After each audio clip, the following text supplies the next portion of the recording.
حضرت صالح علیہ السلام اور اونٹنی کا واقعہ۔ یہ وہ زمانہ تھا جب عرب میں قوما سمود کا ڈنکا بجتا تھا۔ یہ لوگ زیادہ تر کھیتی باڑی کرتے تھے۔ اللہ تعالیٰ نے ان کی زمین کو بڑی زرخیزی عطا کی تھی۔ مٹی میں بڑی طاقت تھی، فصل خوب ہوتی، پانی بھی بہت تھا۔ لوگوں نے کنویں کھود بڑھیے ہوئے تھے، دراصل یہ وقت کے بہترین انجینئر تھے۔ ان کے محلات، قلعے اور مکان ان کے ہنر کا من بولتا ثبوت تھے۔ محل تو ہر زمانے میں بنائے جاتے ہیں، لیکن قوم سمود کا حیران کن ہنر پہاڑ تراشنا تھا۔ یہ لوگ کسی مناسب پہاڑ کا انتخاب کرتے، پھر اسے تراشنا شروع کر دیتے، یہاں تک کہ پیڑ میں مکان بنا ڈالتے۔ یہ مکان غار نما ہر گز نہیں تھے، بلکہ ان میں ہوا اور روشنی کا مناسب انتظام ہوتا۔ پہاڑ میں تعمیر ہونے کی وجہ سے یہ بہت مضبوط ہوتے تھے۔ انہی خوبیوں کی وجہ سے پورے علاقے میں ان جتنا خوشحال اور طاقتور ملک کسی کا نہیں تھا، اور یہ خوشحالی اور طاقت ہی کا گھمنڈ تھا جس نے انہیں مغرور اور ظالم بنا دیا تھا۔ ارد گرد کی بستیوں پر ظلم کرنا ان کے لیے ایک کھیل کا درجہ رکھتا تھا۔ خدا کی بخشی ہوئی نعمتوں کی وجہ سے سمود کے لوگ عیش کی زندگی بسر کر رہے تھے اور اپنے نبی اور رسول حضرت ہود علیہ السلام کی تعلیمات کو بھلا چکے تھے۔ انہی حالات میں ایک نوجوان کا چرچا ہوا۔ سرخ و سفید رنگ، لمبے قد اور مضبوط جسم کا مالک یہ نوجوان عام لوگوں سے الگ تھلگ رہتا تھا۔ اسے اپنے زمانے کی فضول رونقوں سے کوئی دلچسپی نہیں تھی۔ اسے بت کدوہے میں رکھے ہوئے بتوں سے بھی سخت نفرت تھی۔ لوگ اس کی زبان سے بتوں کے متعلق نفرت کے کلمات کئی دفعہ سن چکے تھے، لیکن اس کی شرافت اور دیانت کی وجہ سے اسے کچھ نہیں کہتے تھے۔ اس نوجوان کا نام صالح تھا، ایک معزز قبیلے کا باوقار شخص جسے بعد میں اللہ نے اپنا نبی بنایا۔ حضرت صالح علیہ السلام نے شہر کے بڑے بڑے لوگوں کی دعوت کی۔ انہوں نے کھانا کھلانے کے بعد لوگوں کی آمد کا شکریہ ادا کیا اور انہیں بلانے کا مقصد بتاتے ہوئے کہا، اے لوگوں، آج میں نے تمہیں وہ باتیں یاد کرانے کے لیے بلایا ہے جن کو تم لوگ بھول چکے ہو۔ مجھے علم ہے کہ تم اس بات کا انکار نہیں کرتے کہ اللہ نے ہی تمہیں اور تمہاری زمین کو بنایا ہے، لیکن اس کے باوجود تم اس کی عبادت کرنے کے بجائے جھوٹے خداؤں کے سامنے جھکتے ہو۔ اے میری قوم کے سرداروں، یہ گمراہی چھوڑ دو، ایک اللہ کی عبادت تو وہی تمہارا اصل رب ہے۔ اس سے اپنے گناہوں کی معافی مانگو اور سرکشی کا رویہ چھوڑ دو۔ حضرت صالح علیہ السلام کی گفتگو کے جواب میں ان سرداروں نے کہا، اے صالح، ہمیں تم سے بہت سی امیدیں تھیں، ہم تمہیں بہت معز اور باوقار شخص سجیتی تھے، لیکن تم نے ہمیں گمراہ کہہ کر ہمارے باپ دادا کے دین کو گالی دی ہے۔ تمہار کوئی بات ہماری سمجھ میں نہیں آئی۔ آخر ہم ان خداؤں کی پوجا کیوں چھوڑ دیں جن کو ہمارے باپ دادا پوجتے رہے؟ تم نے ہمیں بہت مایوس کیا ہے۔ انہوں نے حضرت صالح علیہ السلام کو خبردار کیا کہ اگر انہوں نے یہ باتیں عام لوگوں میں کیں تو نتائج کے وہ خود ذمہ دار ہوں گے۔ حضرت صالح علیہ السلام نے سرداروں کی دھمکی کو کوئی اہمیت نہ دی اور اپنی رسالت کا عام اعلان کر دیا۔ یہ خبر جنگل کی آگ کی طرح پھیل گئی کہ صالح نے رسول اللہ ہونے کا دعویٰ کر دیا ہے۔ انہوں نے اپنی قوم کو بتایا کہ وہ حضرت نوح اور ہود کی طرح کے رسول ہیں۔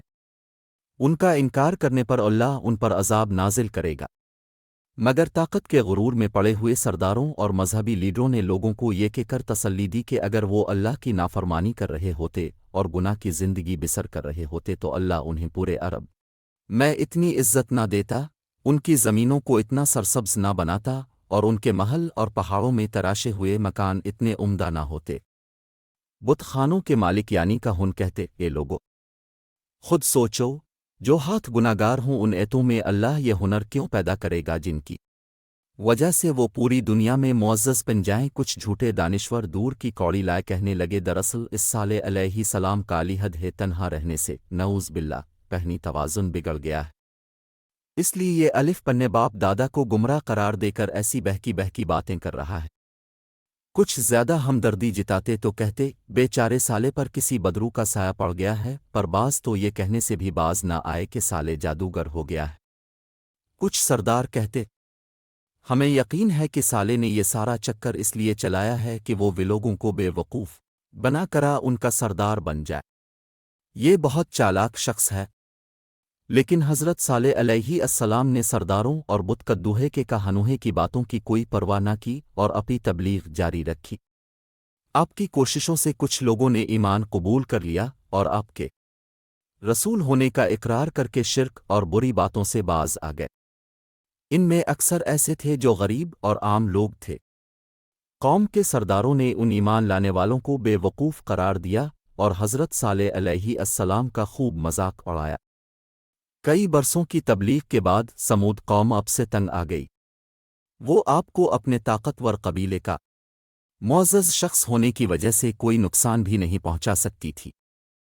ان دنوں قبیلے کے کسی فرد کے قتل ہو جانے پر جنگ کا لمبا سلسلہ شروع ہو جاتا تھا، چنانچہ قوم کے سرداروں نے بت کدے کے کاہنوں سے مل کر ایک وفد بنایا۔ یہ لوگ حضرت صالح علیہ السلام کے پاس گئے اور کہا، اے صالح، ہم تمہاری باتوں سے سخت تنگ آ گئے ہیں۔ تمہاری عذاب کی دھمکیوں نے ہمارا جینا مشکل کر دیا ہے۔ ہماری خوشحال اور رنگین زندگی کو تم نے کباب میں ہڑ بن کر تباہ کر دیا ہے۔ اس موقع پر ہم تم سے صاف صاف باتیں کرنا چاہتے ہیں۔ وہ یہ تم کوئی معجزہ دکھاؤ۔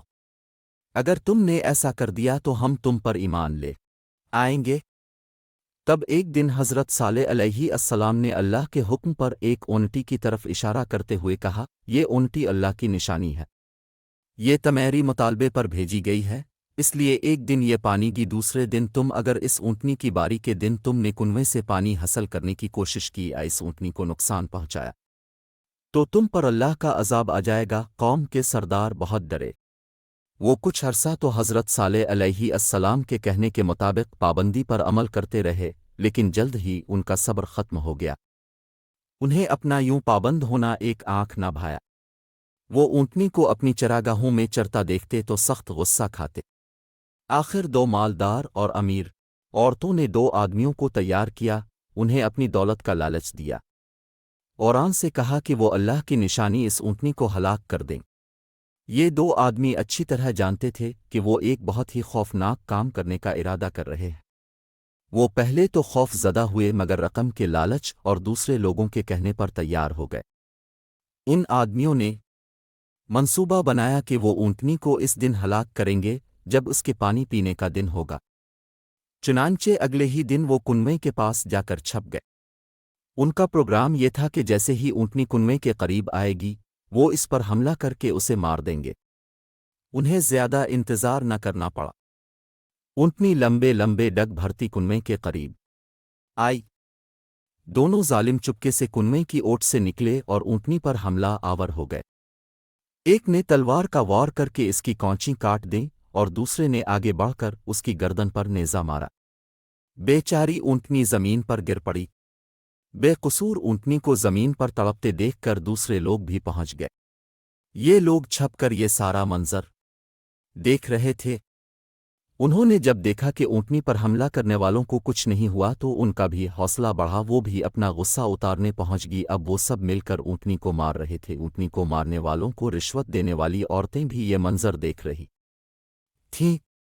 ان سب نے خوشی کے نعرے لگائی اور حضرت صالح علیہ السلام کا مذاق اڈا۔ وہ کہہ رہے تھے، اے صالح، ہم نے اللہ کی نشانی اونٹنی کو قتل کر دیا ہے اور ہمیں کچھ نہیں ہوا۔ یہ بے وقوف لوگ نہیں جانتے تھے کہ انہوں نے اللہ کی دی ہوئی مہلت کو اپنے ہاتھوں سے ختم کر لیا ہے۔ حضرت صالح علیہ السلام تک یہ خبر پہنچی تو آپ کی آنکھوں میں آنسو آ گئے۔ آپ نے فرمایا کہ اب قوم سمود کی مہلت ختم ہو گئی ہے۔ ان لوگوں پر 24 گھنٹوں کے دوران ایسا عذاب آئے گا کہ ان کی بستیاں عبرت کا نشان بن جائیں گی۔ حضرت صالح علیہ السلام کی یہ بات جب اونٹنی کے قاتلوں تک پہنچی تو وہ بہت خوف زدہ ہوئے، لیکن معافی مانگنے کے بجائے انہوں نے حضرت صالح علیہ السلام کو شہید کرنے کا منصوبہ بنایا۔ 9 قبیلے اکٹھے ہو گئے اور ہر قبیلے سے ایک ایک جنگجو منتخب کیا گیا اور فیصلہ ہوا کہ رات کو حضرت صالح علیہ السلام کے گھر پر حملہ کر کے ان کا قصہ پاک کر دیا جائے۔ انہوں نے ایک دوسرے سے وعدہ لیا کہ حضرت صالح علیہ السلام کو شہید کرنے کے لیے سب قبیلے ایک دوسرے کا ساتھ دیں گے۔ یوں حضرت صالح علیہ السلام کا قبیلہ باقی قبیلوں سے بدلہ لینے کی جرت نہیں کر سکے گا اور ڈر کر خاموش ہو جائے گا۔ لیکن اللہ تعالیٰ نے اپنے قانون کے مطابق ان کافروں کو اپنے منصوبے پر عمل کرنے کی مہلت ہی نہ دی۔ اللہ تعالیٰ کا قانون ہے کہ اس کے رسولوں کو ان کی قوم یوں شہید نہیں کر سکتی۔ اگر قوم اس کی کوشش بھی کرتی ہے تو اس پر عذاب آ جاتا ہے۔ چنانچہ حضرت صالح علیہ السلام کو اللہ نے حکم دیا اور وہ اپنے ماننے والوں کو ساتھ لے کر راتوں رات وہاں سے نکل گئے۔ اسی رات وادی میں ایک خوفناک طوفان آیا۔ بگولے کی شکل کے اس طوفان کی گرج انتہائی دہشت ناک تھی۔ اس نے اہل سمود کو تنکوں کی طرح بکھیر کر رکھ دیا۔ مضبوط محلوں اور قلعہ نما مکانوں میں رہنے والے یہ بدقسمت لوگ اب اللہ کی پکڑ میں تھے۔ صبح ہوئی تو ان کی بستی عبرت کا نمونہ بن چکی تھی، ایک بھی کافر زندہ نہیں بچا تھا۔ مکانات اور محلات کا تو ذکر ہی کیا، پہاڑ بھی یوں نظر آ رہے تھے جیسے ہوا ان کے آر پار ہو کر گزری ہو، اور یہ پہاڑ اور محل پتھروں کے نہیں بلکہ کپڑے کے بنے ہوئے تھے، اور ہوا نے آگ کی طرح ان کو جلا کر تباہ کر دیا تھا۔ حضرت صالح علیہ السلام ایمان لانے والوں کے ساتھ فلسطین کے علاقے رملہ کے قریب آ کر آباد ہو گئے اور باقی زندگی وہیں گزاری۔ اس طرح کے سبق آموز قصے کہانیاں اسلامی واقعات دیکھنے اور سننے کے لیے ہمارا چینل ببو گوشا ٹی وی کو لائک کریں، چینل کو سبسکرائب کریں اور گھنٹی کے نشان کو ضرور دبا دیں۔ شکریہ۔